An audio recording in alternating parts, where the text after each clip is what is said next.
আসসালামু আলাইকুম। সবার কি অবস্থা দেখেন, প্রচুর পরিমাণ ঝড় হচ্ছে আমাদের এখানে টঙ্গীতে। আপনাদের এখানে কি হচ্ছে কিনা আমাদেরকে জানিয়ে দিবেন। আর আজকে হলো সন্ধ্যা সরি সকাল ৬টা থেকে শুরু হয়েছে এরকম। আমি তো ঘুম থেকে উঠে দেখি অবস্থায় খুব খারাপ অবস্থা।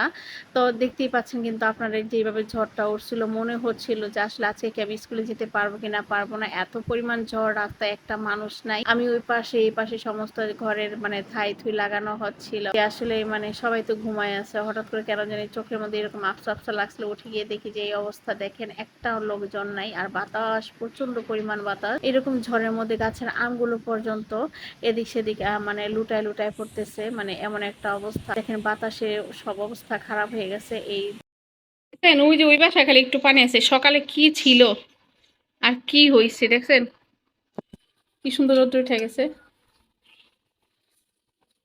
উঠে গেছে রোদ্র, আসেন পান খায় টুকটুকি। দেখছেন কি পরিমাণ রোদ্র উঠে গেছে। আর আমার খালা পান খায় টুকটুকির মার মতো হয়ে গেছে। আমি এখন বের হয়ে গেলাম ছেলেকে নিয়ে। মেজো ছেলেটা একটু অসুস্থ, তাই বড় ছেলেকে স্কুলে দিয়ে আসতে গেলাম। তেমন সময় স্কুলে গিয়ে দেখি যে অবস্থা খুবই খারাপ। মানে স্কুলে গেট খোলা আছে, কিন্তু বাচ্চার যতক্ষণ পর্যন্ত মেয়েরা না বের হবে ছেলেরা এইভাবে দাঁড়িয়ে থাকতে হবে। তো এরকম কতক্ষণ দাঁড়িয়ে থাকতে ইচ্ছা করে বলেন। তো যাই হোক, একটু দাঁড়ায় রয়েছি, মেয়েদের ছুটি হয়েছে। আর আমি একটু দুষ্টুমি ফাত্রামি করতেছি, একটু এদিক ওদিকে তাকাইতেছি, একটু ছোটখাটো একটু ক্যামেরা দিয়ে মানে সবার ভিডিও করতেছি।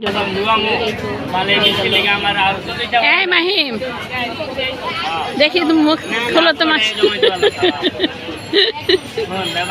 এবারে মাস্ক খোল।